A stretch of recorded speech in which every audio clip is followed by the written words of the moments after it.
এটা হয়েছিল আসলে আমরা হিস্ট্রি বলি আপনাকে, তাহলে আপনার বুঝতে সুবিধা হবে। আমি আর মামুন গিয়েছিলাম আমাদের একজন বড় ভাইয়ের সাথে দেখা করার জন্য বনানী জ্যাজ নামের একটা সীসা বারে। তো ওখানে মামুন ড্রাঙ্ক হয়ে যায় এবং অনেক সিনসিনারি শুরু করে, হাইপার হয়ে গেছিল। তো ওখান থেকে শেষ করে আমরা আদিফ হাসান ভাই ডাইরেক্টর, যিনি নাটকের বড় ফেমাস ডাইরেক্টর, ওনার জন্মদিন ছিল কালকে উত্তরাতে। ওনার রেস্টুরেন্টেও যাই, বিকজ আদিফ হাসান ভাইয়ের সাথে আমাদের অনেক অনেক দিনের সম্পর্ক। ওনার জন্মদিনে আরও অনেক মিডিয়া কর্মীরা ছিলেন এবং অনেক বড় বড় মানুষরা ছিলেন। ওখানেও মামুনের কোনো একটা জিনিস, আদিফ ভাইয়ের কোনো একটা জিনিস নিয়ে তার মন খারাপ হওয়াতে সে ওখানেও অনেক সিন ক্রিয়েট করে ফেলছে। মানে ও তখন টোটালি ড্রাঙ্ক, মানে স্বাভাবিক অবস্থায় নাই। এবং এসব যা যা করেছে সব মাতাল অবস্থায় করেছে আর কি। তো আদিফ ভাইয়ের রেস্টুরেন্টে সে অনেক সিনসিনারি করে যখন বাসায় চলে আসে, বাসায় আসার পরে ওর বন্ধুরা ফোন করে বলে যে মদ খেতে যাওয়ার কথা আবারও। তা আমি না করেছিলাম, তখন দেখলাম যে ও মাতাল হয়ে আছে, ও আমার কথা শুনবে না। তখন আমি ওকে বলি যে ঠিক আছে, আমি তোমাকে অ্যাকম্পানি করছি, তুমি যেখানে যাবো আমি তোমাকে নিয়ে যাব। তো ও বললো তুমি না গেলে আমি নিজে বাইক চালায় চলে যাব। তো সেটা তার জন্য অনেক রিস্কি ছিল, বিকজ সে বাইক চালায় চলে যাবে মাতাল অবস্থায়। এই জন্য আমি বলেছিলাম যে গাড়ি করে যাই। তো গাড়িতে ওঠা মাত্র, গাড়িতে যখন নামলো তখন দেখলো যে ওই বন্ধুরা নিচে নাই, যেসব বন্ধুরা ওকে ফোন করেছিল ওরা নিচে নাই। তো এটা নিয়ে সে মনে করলো যে আমি হয়তো তাকে যেতে বাধা দিব বা বন্ধুদের আসতে দিব না, যাওয়াটা কোনোভাবে থামাবো। এই জন্য সে রেগে যে যখন বললো যে তোমরা নাই কেন, বন্ধুরা বলল কি যে লায়লার ভয়ে নিচে আসি নাই, বাসার কাছে আসি নাই। এই কথাটা শোনার পরে সে খুব রেগে যে সে আমার মুখে গায়ে চুল ধরে টানাটানি, মোবাইল দিয়ে অনেক হেলোপাথারি, আমার গ্যারেজ থেকে মারতে মারতে গাড়ি নামায়, সে গাড়ি টান দিয়ে বাইপাস রোডে যেয়ে থামলো। তো তখন দেখছিলাম যে আমার অবস্থা খুব খারাপ, কারণ মামুনের শক্তির সাথে আমি করতে পারছিলাম না। ও এমনিতেই মারামারি ছোটবেলা থেকেই করতে খুব ওস্তাদ। তো ওটা করতে পারছিলাম না, আর আমার ও মুখে মারছিল, তো মানে আমি বারে বারে করতে পারছিলাম, ব্রিথ করতে পারতেছিলাম না। তা আমি ওই ছেলে দুইটা আবার পিছে পিছে আসছে, এসে ওখানে দাঁড়িয়েছিল। আমি ছেলে দুইটাকে বারবার বলছিলাম যে আমাকে হেল্প করো, আমাকে বাঁচাও এভাবে, বা মামুনকে থামাও কিছু একটা। তো ওরা ওখানে দাঁড়ায় দাঁড়ায় দেখতেছে, ওরা কিছুই করে না, কেউ আগে আসে নাই। তো ও মামুন গাড়ির লক করে মারছিল আমাকে গাড়ির ভিতরে।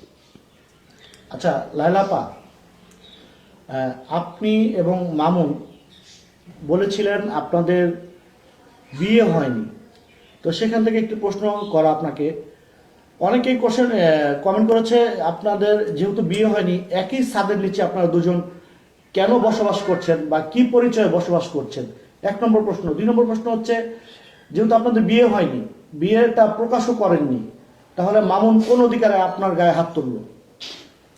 আচ্ছা, মামুনের সাথে যেটা হয়েছে বিয়ের রিলেটেড, এটা যেহেতু দুইজনের এক পক্ষেরটা শুনলে হবে না, এটা আপনি আমি বা আপনি, এটা আমরা দুজন একসাথে ডিসক্লোজ করব। এই নিয়ে আমি এই একা একা বলবো না, কারণ আমি যদি একা বলি এটার অ্যান্সার ওখান থেকে আরেকটা হবে। এটা দুজন রিলেটেড যেহেতু, এটা আমরা দুজনে একসাথেই বলবো, বা ও যখন বলবে তখন আমি বলবো। হ্যাঁ, তো ও যেটা বলেছে, আমি যেটা বলছি যে মামুন একটা ভালো মানুষ, মামুন অনেক ভালো মানুষ, কিন্তু মামুন তখন ড্রাঙ্ক ছিল, মাতাল ছিল। মাতাল অবস্থায় আমার গায়ে, ও মাতাল না অবস্থা হলে কখনো আমার গায়ে হাত তুলবে না বা এগুলো করবে না। তো ও আউট অফ সেন্স ছিল। হ্যাঁ, আউট অফ সেন্স ছিল, এবং সেখানে তার ওই জিনিসটা খুব খারাপ লেগেছে। বন্ধুরা বলেছে মদ খেতে যাবে, আমি বলেছি যে না।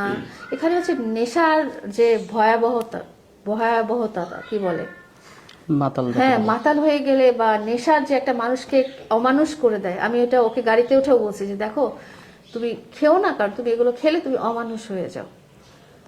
তো এটাই হচ্ছে যে গায়ে হাত তোলার ব্যাপার। ও যদি কখনো সেন্সে থাকে, আপনারা তো দেখেছেন, এর আগে ইন্টারভিউ নিতে এসেছেন, ও নর্মাল পার্সন হিসেবে খুব ভালো একজন মানুষ। আচ্ছা আপু, এটা করে না। আপনার সাথে তার রিলেশন আগে কি সে ড্রাঙ্ক হতো না আপনার সাথে রিলেশন? না, ও আগেও ড্রিঙ্ক করতো। যেখানে গিয়েছিলেন সেখানে কি আপনিও মানে ফ্যামিলি বলতেছেন? হ্যাঁ হ্যাঁ, যেখানে গিয়েছিলাম সেখানে আমরা একটা ভাইয়ের সাথে দেখা করতে গিয়েছিলাম, কিন্তু ও ও আহ, এই নেশাটাকে ও খুব পছন্দ করে, মামুন খুব পছন্দ করে। ওর সাথে আমার বেশিরভাগ কনফ্লিক্টটাই লাগে এটা যে আমি বলি যে এটা ঠিক না, এটা ভালো না, এটা করো না, এবং নেশা করলে তুমি একদম অন্যরকম মানুষ হয়ে যাও, মানে বিস্ট হয়ে যাও, জন্তু জানোয়ার হয়ে যাও। তো তো ও বলে আমি এটা পছন্দ করি, আমি এটা পছন্দ করি, আমি এটা লাইক করি, এবং আমার এই তুমি আমার পছন্দটা তাহলে তুমি ভ্যালু করতেছো না। তো ওকে আমি অনেক থামানোর চেষ্টা করেছি, ওর পরিবারকেও বলছি, ওর মাকেও বলছি, এবং সবাইকে বলছি যে ও নেশা করে। ওর আম্মু বলে যে ও আমার ছেলে যেটাতে খুশি থাকে সেটাতেই থাকুক, তোমার এত চিন্তা করার দরকার নেই। তো ওখানে আপনি বলেন আপনার কোয়েশ্চেনটা। মামুন ঠিক আছে। মামুন আপনার লাইফে আসার আগে কি আপনি জানতেন যে মামুন আসলে নেশা পানি করে হালকা পাতলা? না না না, এগুলো তো কেউ আমাকে দেখায় আসবে না লাইফে। আসার পরে কি জানতে পেরেছেন? আসার পরে যখন আমাদের রিলেশন বিল্ড হয়, আপনারা তো জেনেছেন যে ওর সাথে আমার রিলেশন স্টার্ট হয়েছে, সেটার অনেক 3-4 মাস পরে আমার সাথে ওর সামনাসামনি দেখা হয়েছে, গত ইন্টারভিউতে আমরা যেটা বলেছিলাম। তো তারপরে যখন দেখেছি তখন তো দেখেছি যে এটা করে সে। সেখান থেকে আপনি কি তাকে ফেরত আনার কোনো চেষ্টা করেছিলেন? হ্যাঁ, অবশ্যই চেষ্টা করেছি। এখানে ফেরত আনাতে যেটা হয় যে এটা তো একটা নেশা মানুষের, হ্যাঁ, সিগারেট খাওয়ার মতো মদ খাওয়া একটা নেশা। তো and সে এটা খুব পছন্দ করে। তার চেয়ে বড় জিনিস হচ্ছে যে তার যে বন্ধু বান্ধবরা আছে এবং তার ফ্যামিলি, মা, হ্যাঁ, তারা অনেক সাপোর্ট করে জিনিসটা। এলাকা আমি একটু প্রশ্ন রাখতে চাই, সেটা হচ্ছে আপনি বললেন এটা পছন্দ করে, যখন ও বলে যে এটা আমাকে তুমি আমার পছন্দকে ভ্যালু দিচ্ছ না, তার মানে এই না যে এটা তো খারাপ জিনিস। অবশ্যই তার মানে খারাপ আপনি জিনিস। আপনি তার জীবনে আছেন, তাহলে সে আরেকটা মেয়েকে পছন্দ করে, তখন যদি বলে যে তুমি আমার পছন্দকে ভ্যালু দিচ্ছ না, তখন কি আপনি এটা মেনে নেবেন কিনা? আমি তো এটা মেনে নিইনি এবং সেই জন্যই আমি কখনো ওকে যেতে দিই না। এটা নিয়ে ছোটখাটো ঝগড়াঝাটি বা মনোমালিন্য, কান্নাকাটি এই ধরনের হয়। অনেক সময় হয়েছে আমি ওকে আটকাতে পেরেছি, অনেক সময় হয়েছে যে ওকে আটকাতে পারিনি, যেমন কালকে পারিনি। কালকে ও আমাকে বলেছে তুমি আমার লাইফে আগে আসছো না, আমার বন্ধুরা আমার লাইফে আগে আসছে। আমার বন্ধুরা ইম্পর্টেন্ট, তুমি আমার জন্য ইম্পর্টেন্ট না। কিন্তু এই বন্ধুরা যারা, মামুনের কাছে আজকে একটা ফোঁটা পয়সা না থাকলে এই বন্ধুরা থাকবে না। এই বন্ধুরা মদ খাওয়ার জন্য, গাঁজা খাওয়ার জন্য, টাকা কোথায় পায়? এসব। এই যে যেটা বললাম, ও তো মদের ওখানে যেত নিজের পয়সায় মদ খায় না, কারণ মদ খাওয়ার জন্য টাকা তো আমি দিব না ওকে। কোথায় পায়? ভালো জিনিসের জন্য টাকা দিব আমি। পড়ালেখা করতে চাক বা ভিডিও করতে চাক বা জামা কাপড় কিনতে চাক বা রেস্টুরেন্টে খাইতে চাক, আপনারা দেখছেন, সেই সব জায়গায় আমি টাকা দিব। এগুলো ওখানে যারা মদ খায়, আপনি যখন বারে যাবেন, আপনারা গিয়েছেন কিনা, আমি ওর সাথে মাঝে মাঝে যখন দেখি যে খুব হাইপার হয়ে গেছে বা মাঝে মাঝে অ্যাকম্পানি করেছি, তখন দেখছি যে ওকে কিনতে হয়নি। ও এক একটা টেবিলে গেছে, এক একজনের সাথে এই এক গ্লাস খাও, এই তুমি আমার সাথে বসো, হ্যাঁ, স্পন্সর পায় এগুলো। আচ্ছা, ওর এখন বন্ধুদের মধ্যে এরা আছে যারা মেয়েদের এজেন্ট, যারা মদের এজেন্ট, যারা এই ধরনের স্পেন্সার। এই পরিবেশেই ওর ছোটবেলার বন্ধু বান্ধবের সারাউন্ডিংসটা। আচ্ছা লায়লা, এখানে কিন্তু একটু কথা রয়ে যায়। মামুন কিন্তু আমাদেরকে যেমনটি বলেছিল, মামুনের ভাই বোন দুটি প্রতিবন্ধী, এবং মামুনের সংসারটা কিন্তু মামুনের উপরে ডিপেন্ডেন্ট। তো সেই ক্ষেত্রে আপনি কি মনে করছেন, মামুন এই যে মদ খেয়ে মাতলামি করবে এবং তার ভাষ্য তার ফ্যামিলি তার উপরে ডিপেন্ডেন্ট, কিভাবে সম্ভব একজন মাতালের উপরে একটা ফ্যামিলি ডিপেন্ডেন্ট হওয়া?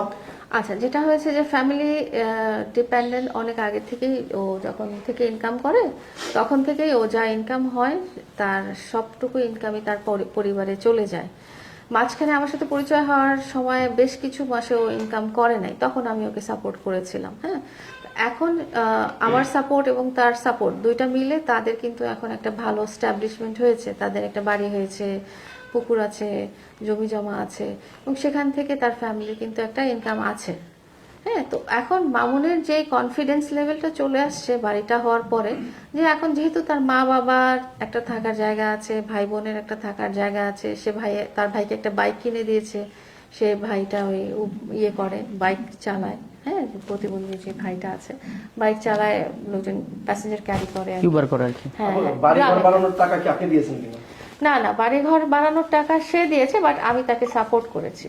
এই যে মামুন এখন বিভিন্ন জায়গায় যে মদ খায়, বিভিন্ন ধরনের খারাপ মানুষের সাথে চলাফেরা করে, ভবিষ্যতে কি তার সাথে আপনি রিলেশন ইচ্ছা না, করবেন? আমি আসলে কি, এটা ফার্স্ট টাইম ইনসিডেন্ট না।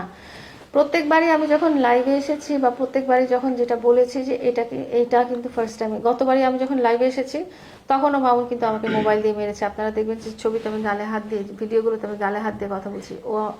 আমি ওর সাথে প্যাচ আপ করার জন্য একটা বাসায় গিয়েছিলাম, এবং সেই বাসায় এই বন্ধুরাও ছিল, এই দুটা বন্ধুও ছিল, এবং অন্যান্য আরো মানুষের সামনে এসে আমাকে ফিজিক্যালি অ্যাসল্ট করেছে। তো এই কথাটা আমি বলি নাই, হ্যাঁ, কিন্তু এটা যখন রিপিট প্রসেস হয়ে যাচ্ছে, এবং তার মামুনের জন্মদিনে 2022 সালের জন্মদিনে, আপনারা জন্মদিনের ভিডিও দেখেছেন, আমি অনেক বড় করে সেলিব্রেট করেছিলাম। ওই সমস্ত অনুষ্ঠানে আমি অনেক বড় করে সেলিব্রেট করি। তো ওই জন্মদিনে যেখানে আমি অনেক বড় করে সেলিব্রেট করেছি, সেখানেও সে মদ খাইতে যাওয়ার জন্য সে আমাকে মেরে, আমি ছবি পাঠাবো আপনাদেরকে। আমরা দেখতে পাচ্ছি আপনার চোখ কিন্তু ফুলে গেছে।